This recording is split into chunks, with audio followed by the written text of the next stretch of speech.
The businessman opened his eyes, but nothing happened. At least that's what everyone thought. Inside his mind, everything was crystal clear. He could hear the beeping of machines, smell the sharp scent of disinfectant, and feel the stiff hospital sheets against his skin. But his body wouldn't respond. Not a finger, not a toe, nothing. 52 years old, and this is how it ends, he thought bitterly. A car accident on a rainy Tuesday evening had changed everything. One moment he was driving home from a business meeting.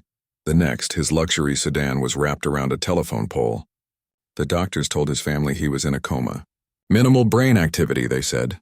Little hope for recovery, they whispered. But they were wrong. He was awake. Fully, completely, painfully awake. The first few days were the worst. He didn't understand what was happening. He tried to scream, to move, to do anything that would let someone know he was still in there. But his body was a prison, and he was locked inside with no way out. The panic was overwhelming. His heart rate would spike on the monitors, and nurses would rush in, check the machines, adjust something, and leave again. They never suspected the truth. His wife visited every day like clockwork. She'd sweep into the room in her expensive clothes, heels clicking on the tile floor, and sit beside his bed with practiced concern on her face. But he'd been married to her for 5 years. He knew her tells, her fake emotions, her calculated moves. This was all an act. "Oh, my darling," she'd say loudly whenever a doctor or nurse was nearby. "I'm here. I won't leave you." Her voice dripped with artificial sweetness that made his stomach turn. The moment they were alone, though, the mask dropped. She'd pull out her phone and make calls, her voice cold and businesslike. "How long does this usually take?" she'd asked her lawyer during one visit, not bothering to lower her voice. "No, I understand there are procedures, but surely there must be a way to speed things up. The medical bills alone are draining the accounts." He wanted to rage, to somehow break free and confront her, but he could only lie there and listen. His second wife, the woman he'd divorced his first family for, couldn't even pretend to care when she thought no one was watching. She was already planning his funeral, already calculating her inheritance. His children barely came at all. A son and daughter from his first marriage, both in their 20s now, both still angry about the divorce. When they did visit, the conversations were strained and brief. "Any change?" his son would ask the doctor, his voice flat and distant. "No significant improvement, I'm afraid," came the usual response. "Right, well, I've got to get back to work." And he'd leave, guilty relief evident in his quick exit. His daughter was slightly better. She'd sit for a while, scrolling through her phone, occasionally glancing at him with an expression he couldn't quite read. Sadness, resentment. He'd spent years building his real estate empire, working 70-hour weeks, missing recitals and graduations and birthdays. Now here he was, and they couldn't bring themselves to care. He couldn't even blame them. The days blurred together in an endless cycle of helplessness. Morning rounds, medication times, shift changes, visiting hours. He learned the routine by sound alone. The day nurses were efficient and professional, barely speaking to him beyond the necessary medical updates they'd report to each other. The afternoon shift was busier, more distracted. But the night shift, that was different. There was one nurse who worked nights, usually arriving around 11. She was younger than the others, perhaps in her early 30s, with a gentle voice and a habit of humming softly while she worked. Unlike everyone else, she talked to him. Not at him, but to him, as if she believed he could hear every word. "Good evening," she'd say warmly each night. "I'm back again. Hope you don't mind the company." She'd check his vitals, adjust his pillows, make sure he was comfortable. "You know, my mother always said that coma patients can hear everything." She was a nurse, too, worked in intensive care for 30 years. She swore she saw patients respond to familiar voices, to music, to stories. Night after night, she'd share pieces of her life with him. Her mother was sick, undergoing treatment for a serious illness. Money was tight. She worked double shifts when she could, sending most of her paycheck home. Her brother was trying to help, but he had his own family to support. "Sometimes I wonder if I'm doing enough," she confessed one night while changing his IV bag. "The treatments are so expensive, and the doctors say she needs more time." But time costs money in a hospital, doesn't it? Everything costs money. He wished he could tell her that he understood. Before the accident, money had been the answer to every problem in his life. Need something? Buy it. Have a problem? Throw money at it. Now he had millions in the bank and couldn't access a single dollar. Couldn't help this kind stranger who talked to him like he was a person instead of a vegetable. She'd bring her tablet sometimes and play music. Classical, mostly soft piano pieces that filled the quiet room. My mother loves Chopin, she'd explain. I play this for her too. I like to think it helps somehow. 3 weeks passed, then 4. His wife's visits became shorter and less frequent. When she did come, she spent most of the time in hushed conversations with his primary doctor in the hallway. He could hear fragments through the partially open door. Quality of life, the doctor would say.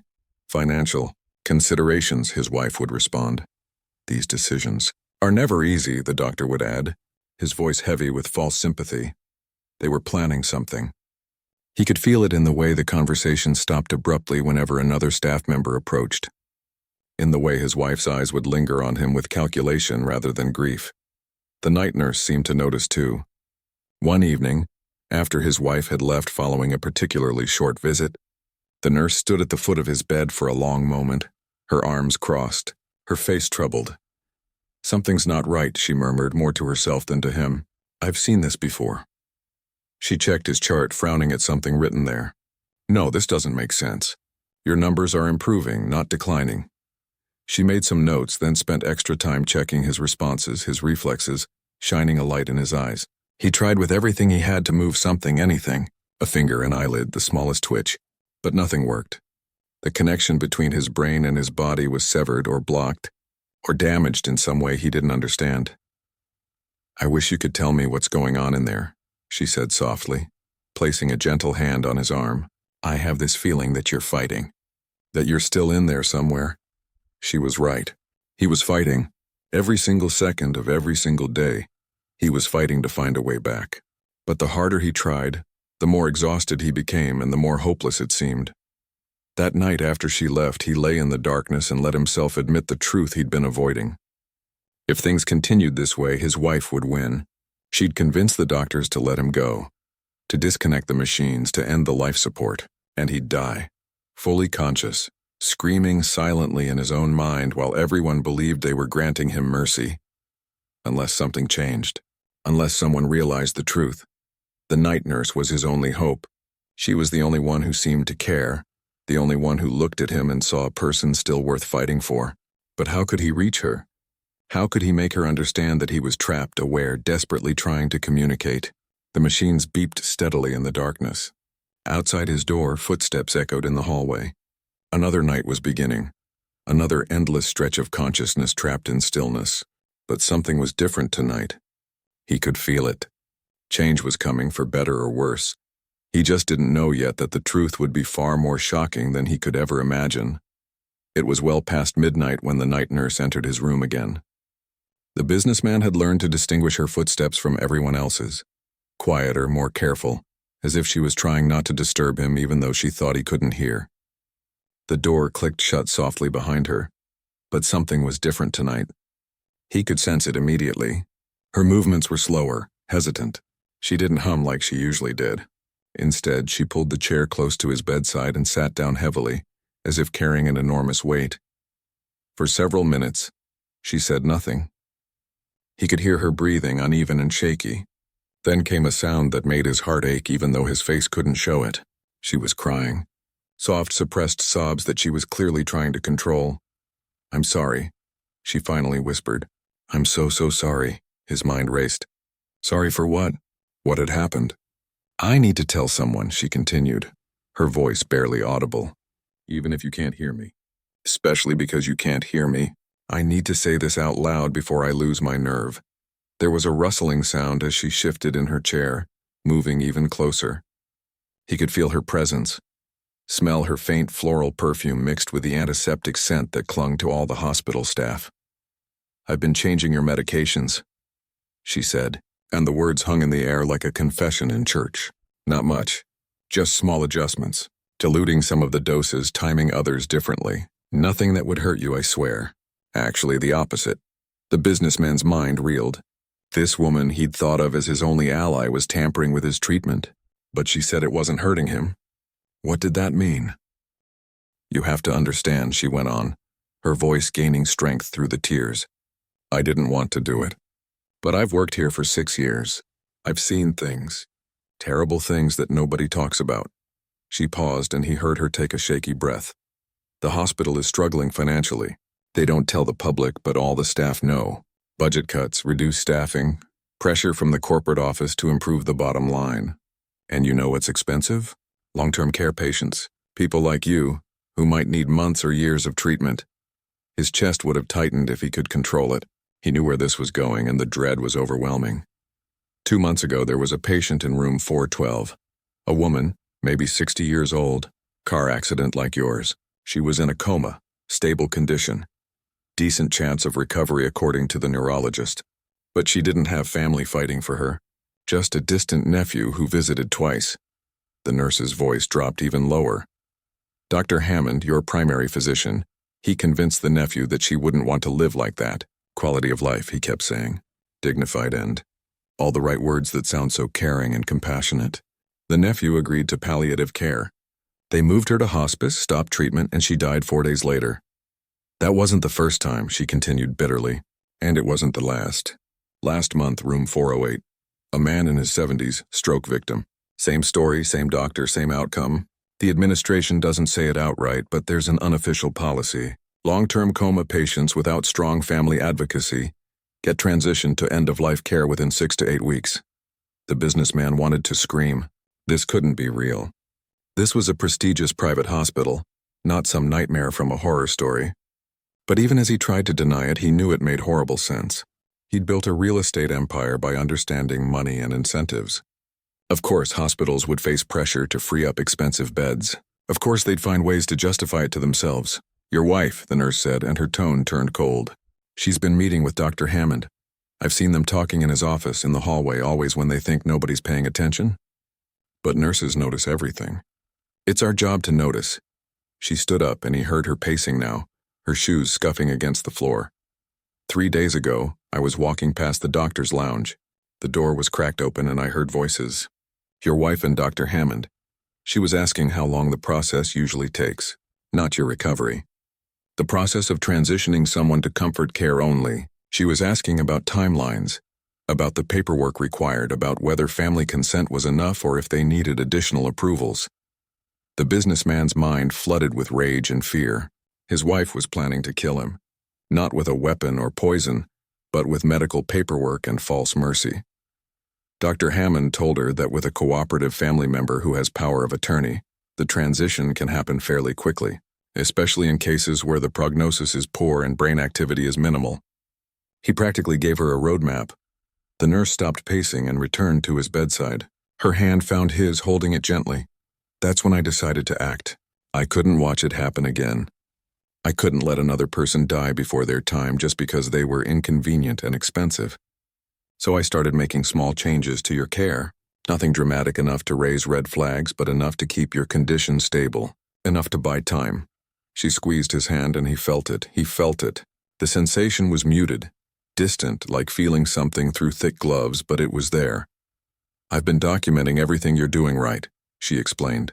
Every tiny improvement in your vitals, every response your body gives that the doctors aren't looking for. Because they're not trying to help you recover anymore. They're building a case for why you won't recover. There's a difference, and it's everything. The nurse's voice hardened with determination. Your brain scans show activity that Dr. Hammond is dismissing. Your heart rate variability suggests awareness that he's choosing to ignore. There are signs, subtle but real, that you might have locked-in syndrome rather than a true coma. But nobody's testing for it because nobody wants to find it. A patient who might recover is a problem. A patient who's definitely lost is a solution. Locked-in syndrome. The businessman had heard of it vaguely from some medical documentary years ago. Fully conscious but completely paralyzed, unable to communicate, trapped. That was exactly what he was experiencing. I know what I'm doing is wrong, the nurse admitted. I'm violating protocols. Interfering with a doctor's treatment plan, making decisions that aren't mine to make. I could lose my license. I could face criminal charges. But I keep thinking about my mother. Her voice broke again. She was misdiagnosed 2 years ago. The first doctor said her symptoms were just stress and age. Sent her home with antacids and sleeping pills. By the time we got a second opinion and found the cancer, it had spread. If that first doctor had run the proper tests, if he'd taken the time to really look, she might have been cured. Instead, she's dying, and there's nothing anyone can do now. The nurse wiped her eyes. and the businessman heard the sound of tissues being pulled from a box. So when I see doctors taking shortcuts, making assumptions, choosing convenience over care, I can't stay silent. I won't stay silent. Even if it costs me everything, at least I'll know I tried. She sat quietly for a moment, then laughed bitterly. Listen to me, confessing to a man who can't hear me. That's the only reason I can say all this out loud. You're the perfect confidant. You can't judge me, can't report me, can't tell anyone what I've done. You're my secret and I'm yours. If only she knew, he thought desperately. If only there was some way to tell her that he could hear every single word, that he understood everything, that she was right about all of it. Tomorrow, she said, standing up and smoothing her scrubs. Your wife has another meeting scheduled with Dr. Hammond. I saw it on his calendar. I don't know what they're planning, but I know it's coming soon. The signs are all there. The way she's been acting, the conversations they've had, the subtle changes in how he talks about your prognosis during rounds. She checked his IV, adjusted his blankets, going through the mechanical motions of her job while dropping bombs with her words. I'm going to do something risky, she said.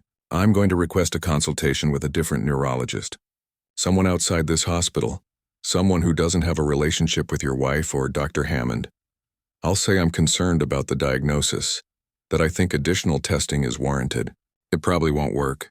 I'm just a nurse and they'll likely dismiss me. But I have to try. The businessman wanted to cheer, to thank her, to somehow express the overwhelming gratitude flooding through him. This stranger was risking everything for him. Someone his wife had probably never even noticed. Someone he'd never formally met.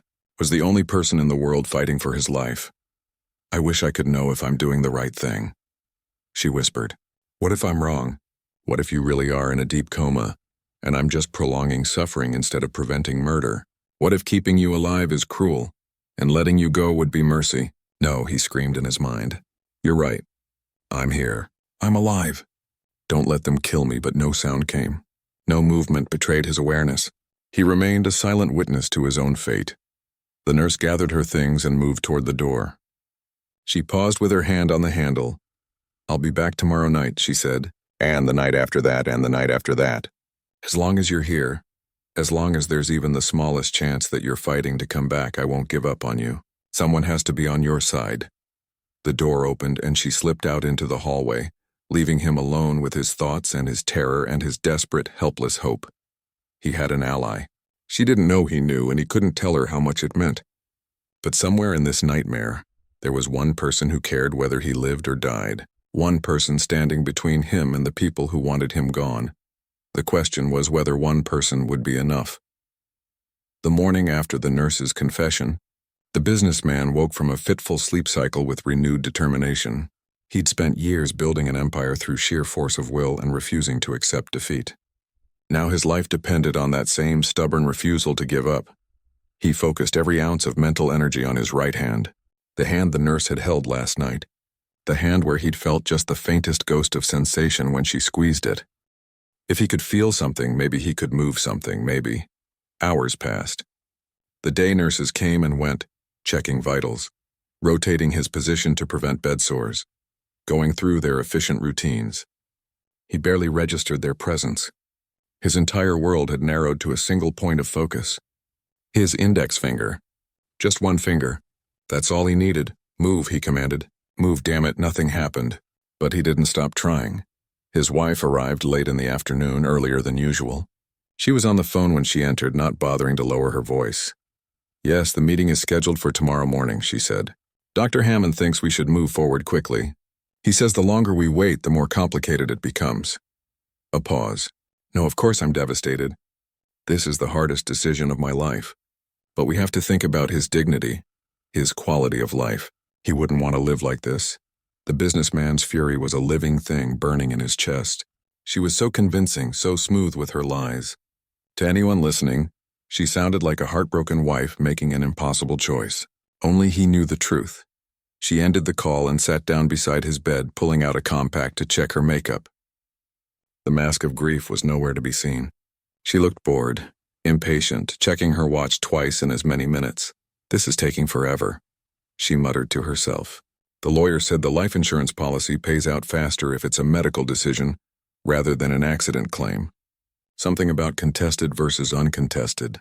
God, the paperwork for everything.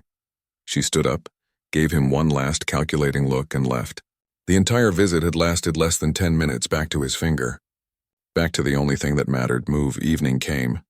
The day shift transitioned to night. He heard the familiar footsteps approaching his room, and his heart rate picked up on the monitors. The night nurse noticed immediately. "Hey there," she said softly, checking the screen. Heart rate elevated. "Were you having dreams? Or maybe—" She trailed off, studying him more carefully than usual. She pulled out a small penlight and shone it in his eyes, watching his pupils constrict and dilate. Then she did something different. She held up her hand in front of his face. "If you can hear me," she said slowly, clearly, "and I know this sounds crazy, but if you can somehow hear me, try to look at my hand. Just try. Even if nothing happens, just try." With every fiber of his being, he tried to move his eyes toward her hand, tried to control the muscles, to shift his gaze, to do anything. "Please," she whispered.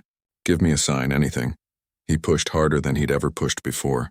The mental strain was enormous, like trying to lift a building with his thoughts. And then, for just a fraction of a second, something shifted. His eyes twitched. Barely perceptible, but real. The nurse gasped. "Did you just—" She moved her hand again. "Look at my hand again if you can." He tried again. The same impossible effort, the same exhausting mental push. His eyes twitched again, a tiny movement that probably looked like nothing more than a reflex. But she saw it. Her eyes went wide. "Oh my God," she breathed. "Oh my God, you're in there. You're actually in there." She grabbed a small notebook from her pocket and started running tests. Simple things. "Blink twice if you can hear me." He couldn't blink at all, but he tried so hard that his heart rate spiked again. "Move your eyes up for yes, down for no." He couldn't control the direction, but his eyes twitched again with the effort. The nurse worked for over an hour, trying different approaches, different commands, documenting every tiny response. Finally, exhausted and overwhelmed, she sat back. "Locked-in syndrome," she said quietly. "I was right. You've been awake this whole time, haven't you? Hearing everything, understanding everything, trapped inside your own body." "Yes," he screamed silently. "Yes, yes, yes, we need a way to communicate," she said, thinking out loud. "Something simple, something you might be able to do with practice. Can you feel anything? Any sensation at all?" She took his hand again, squeezed it. He felt it, that distant pressure. "Your hand," she said excitedly. "I'm going to squeeze your hand. If you can feel it, try to move any finger. Just the smallest movement. Take your time." The businessman shifted his focus from his eyes to his hand, the hand she was holding. The finger he'd been trying to move all day. He gathered every bit of mental energy he had left and pushed it all into that single digit. "Move, move, move." His index finger twitched. Just barely, just slightly. But it moved. The nurse's sharp intake of breath told him she'd felt it. "Again," she urged. "Do it again." He did it again. The second time was marginally easier, as if the pathway from his brain to his finger was being cleared with use, like water finding a crack in a dam. "This is incredible," she said, tears streaming down her face now. Happy tears, amazed tears. "Okay, we can work with this. One finger twitch for yes, 2 twitches for no." "Can you do that? Can you give me 2 twitches?" He summoned the energy and managed 2 weak movements. "Yes!" She was laughing and crying at the same time. "You just said no. You just communicated. Do you understand how huge this is?" He twitched once. "Yes. Yes, I understand. Can you hear me when I talk to you?" 1 twitch, "Yes. Have you been aware this whole time?" 1 twitch, "Yes. Did you hear everything I told you last night? About your wife, about Dr. Hammond?" 1 twitch, "Yes." The nurse stood up and paced the room, running her hands through her hair. "This changes everything, but it also makes everything more dangerous. If they find out you're aware before we can prove it properly, before we can protect you." She stopped, looking at him intently. "They could just speed up the process. Move you to palliative care immediately, claim they're preventing suffering." She came back to his bedside. "We need evidence. Real medical evidence that you're conscious and aware, and we need your family, your real family, to know what's happening. Do you have anyone who would fight for you? Anyone who would stand up to your wife?" He thought about his children. His son, angry and distant. His daughter, slightly warmer but still resentful. Would they care? Would they believe it? He gave 1 weak twitch. "Yes, maybe, hopefully." "Who?" the nurse asked. Your son? Two twitches. No. His son had barely visited, had shown no interest in his condition. Your daughter? One twitch, yes, his daughter was his only hope. Okay, the nurse said decisively. I'm going to do something that could get me fired. I'm going to contact your daughter directly. No going through proper channels. No informing Dr. Hammond or the hospital administration. I'll find her number in your records and call her myself. She pulled out her personal phone. But I need you to understand something. This is risky for both of us. If I'm wrong, if your daughter sides with your wife, they could have you moved out of my care immediately. They could complete the process before we can stop it. Are you sure about this? Should I contact your daughter? The businessman didn't hesitate. One twitch, yes, all right, the nurse said. But first, we need more evidence. We need to document your responses and we need witnesses. I have a friend, another nurse who works at a different hospital. She's trustworthy. Tomorrow night, I'm going to ask her to come during her off hours. She'll run independent tests, document your responses. Then we'll have medical evidence from someone outside this hospital system. Over the next hour, they practiced. The nurse would ask questions and he'd respond with his finger twitches. One for yes, two for no. It was exhausting work and his responses got weaker as he tired, but they were getting better at it. Faster, more reliable. Can you feel pain? She asked at one point, one twitch. Yes. He'd felt every needle, every adjustment, every moment of physical discomfort. Just couldn't show it. I'm so sorry, she said softly. We'll be more careful now. I'll make sure you get proper pain management. She asked about his wife, about the business, about his children. Slowly, painfully, with yes and no questions, she pieced together the story. The divorce, the estrangement, the second marriage to a woman who'd only wanted his money. She's going to try to kill you, the nurse said bluntly. Not with a weapon. With paperwork and medical decisions, she'll have you declared unable to recover. Transition you to comfort care only and stop all treatment. You'll die of dehydration or infection or organ failure within days. And it will all look legal, ethical, merciful. One twitch, yes, I know, we won't let that happen, she promised. I didn't save you from the hospital's policies just to lose you to your wife's greed. She spent the rest of the night teaching him exercises, ways to strengthen the neural pathway he'd reopened. Visualization techniques, focus exercises, anything that might help him regain more control. By the time her shift ended at dawn, he could reliably communicate yes and no, though it still exhausted him. I'm going to call your daughter today, the nurse said before leaving. I'll tell her she needs to come immediately, that it's urgent. I won't explain everything over the phone. This has to be done in person where I can show her proof, where she can see your responses for herself. One twitch. Yes. Thank you. Don't thank me yet, she said with a slight smile. We haven't won anything. We've just started fighting back. The real battle is still ahead. She left and he was alone with his thoughts again. But this time something was different. He wasn't helpless anymore. He had a voice, tiny and limited, but real. He had an ally who knew the truth. He had a plan. Most importantly, he had hope. The businessman spent the day practicing, trying to move his finger more deliberately, more strongly. He ignored his wife's brief afternoon visit, tuned out her phone calls about funeral arrangements and estate lawyers. None of that mattered anymore. He was going to survive this. He was going to expose them all. He was going to come back, one finger twitch at a time. The phone call came the next afternoon while the businessman lay in his hospital bed, practicing his finger movements. He could hear his daughter's voice in the hallway outside his room, confused and worried. I don't understand, she was saying. A nurse called me directly? That's not normal procedure. Is something wrong? Is he worse? His wife's voice cut in, sharp and territorial. Who gave you permission to contact family members without going through me? I'm his wife. I'm his medical proxy. I apologize if I overstepped, the night nurse said calmly. She must have come in early on her own time. But as his daughter, she has a right to be informed about her father's condition. I thought she'd want to know about some changes we've observed. What changes? His daughter asked. The doctor said there was no brain activity, no hope for recovery. Perhaps we should discuss this privately, the nurse suggested. In your father's room where I can show you what I mean. Absolutely not, his wife interjected. This is highly inappropriate. I'm calling the hospital administrator. You're going to lose your job over this. That's your choice, the nurse replied, her voice steady despite the threat. But don't you think his daughter deserves to see her father? To understand his condition for herself? Unless there's a reason you'd prefer she didn't.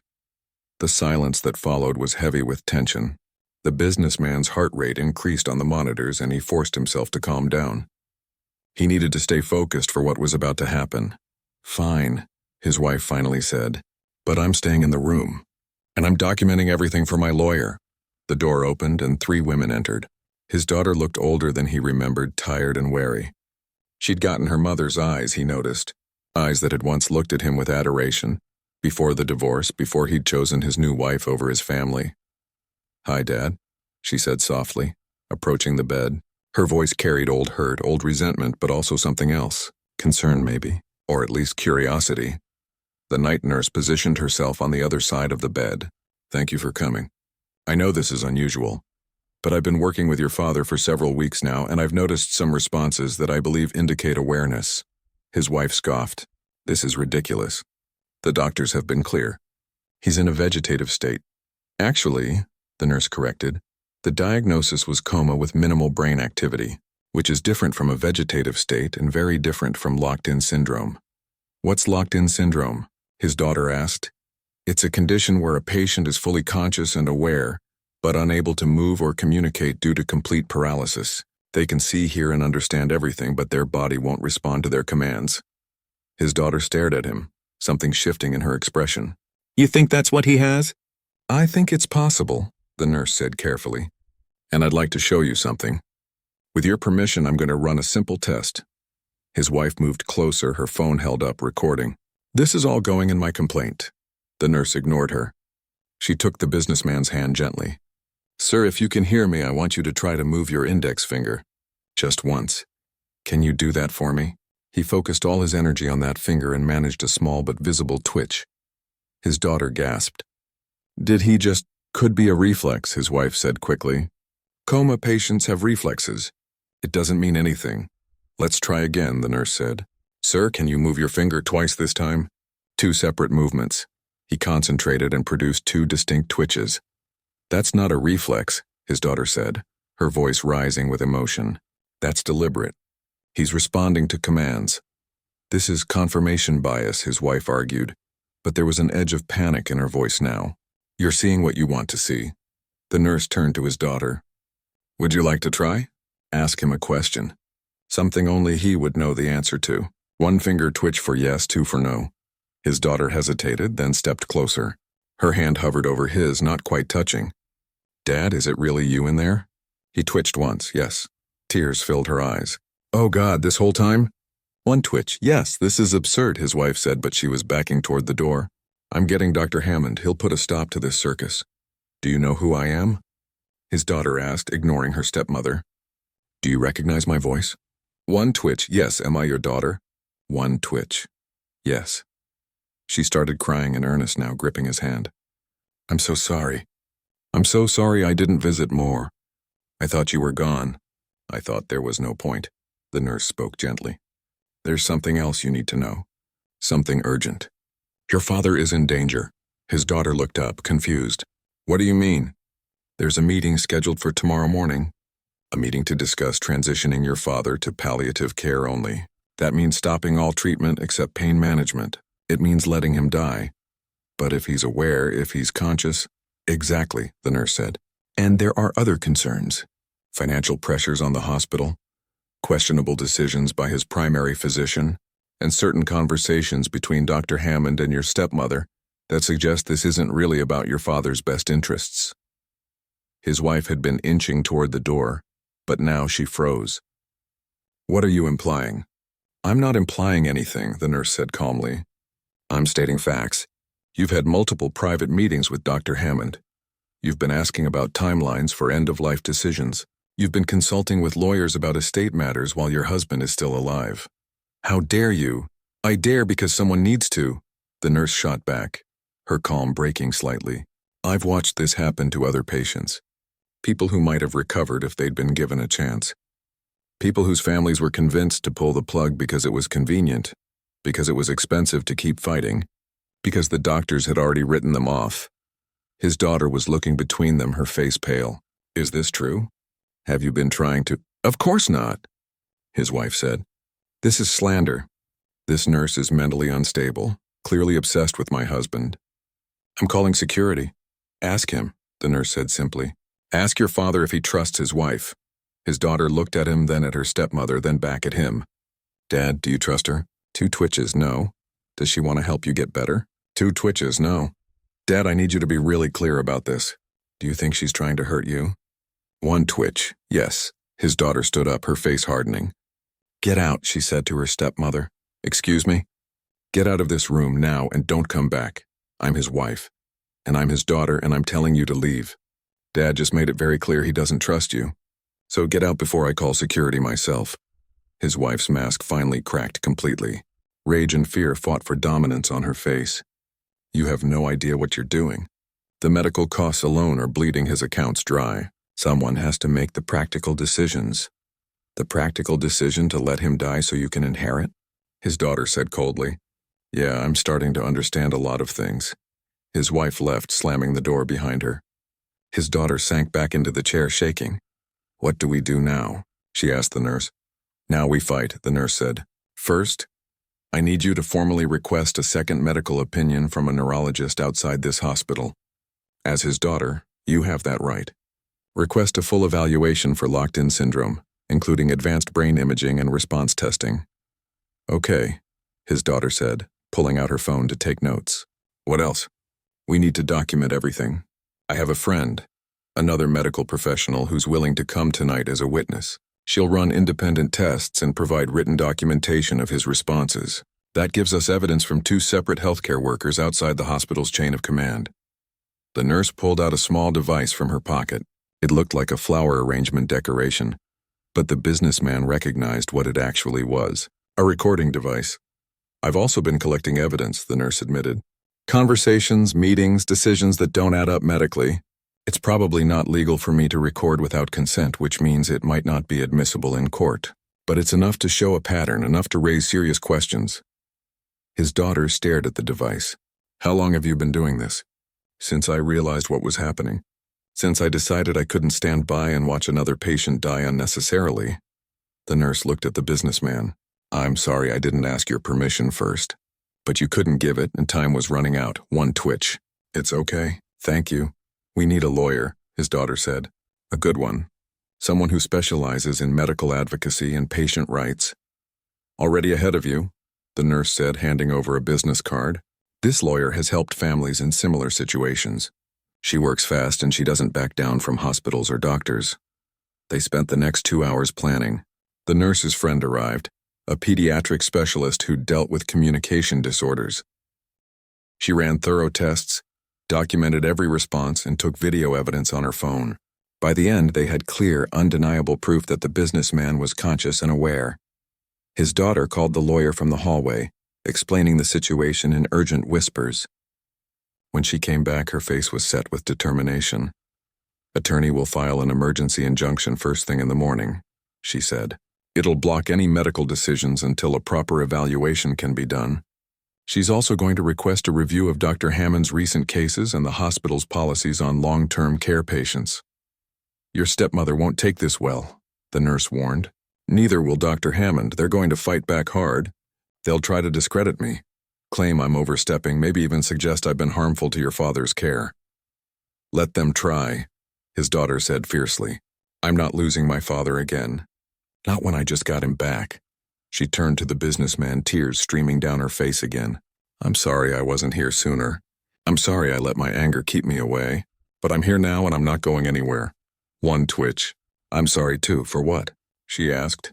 The nurse interpreted. I think he's apologizing for the divorce, for the choices he made, for the years that drove you apart. His daughter nodded, understanding. We'll have time to talk about that later. Right now, we just need to keep you alive long enough to recover. She stayed the rest of the night holding his hand, talking to him about her life, about everything he'd missed. Her job, her apartment, her struggles and successes. She told him about her mother who'd remarried and was happy now. About her brother, still angry but maybe ready to heal.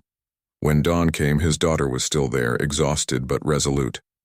The nurse had changed shifts, replaced by the day staff who looked at the daughter with confusion, clearly not briefed on the overnight developments. Then Dr. Hammond arrived for morning rounds, and behind him, his wife with 2 men in suits. The battle was about to begin. Dr. Hammond stopped in the doorway, his professional smile freezing when he saw the daughter still in the room. Behind him, the businessman's wife looked triumphant, flanked by 2 men in expensive suits who carried themselves like they owned the building. "I'm afraid visiting hours don't start until 9, Dr. Hammond said smoothly. "You'll need to wait in the family lounge." "I'm not visiting," his daughter said, standing up. "I'm exercising my rights as his biological child. I've been here all night and I'm not leaving." "Now let's all stay calm," one of the suited men said, stepping forward. "I'm Richard Patterson, hospital administrator. I understand there's been some confusion about your father's care plan." "No confusion," the daughter replied. "Crystal clarity, actually. You want to kill him to free up the bed and save money?" Dr. Hammond's face reddened. "That's an outrageous accusation, is it?" She pulled out her phone, holding it up. "Because I have video evidence of my father responding to commands. Clear, consistent responses that indicate locked-in syndrome, not coma. Yet somehow that wasn't caught in your diagnosis." The administrator's expression shifted from patronizing to concerned. "May I see this video?" She showed him the footage from last night. The businessman watched faces change as they viewed the evidence, his finger twitching in response to questions, following commands, communicating clearly. "This could be edited," his wife said desperately, "or taken out of context. Reflexes can look like deliberate movement." "Then let's test it right now," the daughter challenged. "Right here in front of all of you." Dr. Hammond looked cornered. "That's not necessary. We can schedule proper neurological testing." "No," a new voice cut in. The night nurse had arrived, still in her street clothes, her shift not due to start for hours. "We test it now, because there's a meeting scheduled in 30 minutes to discuss terminating his care, and everyone in this room knows it." "How dare you show up here off shift?" Dr. Hammond snapped. "You're suspended pending review of your conduct." "Suspend me if you want," the nurse said calmly. "But you'll do it in front of witnesses with clear documentation of why. And I think we both know how that investigation would go." A woman in a sharp business suit appeared behind the nurse. "Good morning. I'm Rebecca Martinez, attorney representing the patient's daughter. I filed an emergency injunction blocking any changes to his care, pending proper neurological evaluation. The paperwork should be hitting your legal department right about now." The administrator's phone buzzed. He glanced at it and paled slightly. "I've also requested a formal review of this hospital's policies regarding long-term care patients," the attorney continued. "Specifically, I'm interested in your outcomes data for coma patients over the past 2 years. How many were transitioned to palliative care? How many of those had family members with financial motivations? And how many might have been misdiagnosed?" "This is harassment," Dr. Hammond said, but his voice lacked conviction. "This is advocacy," the attorney corrected, "and I'm very good at it. Now, shall we conduct a simple test to determine if this patient is aware? Or would you prefer I bring in every news outlet in the city to discuss why you're so resistant to finding out the truth?"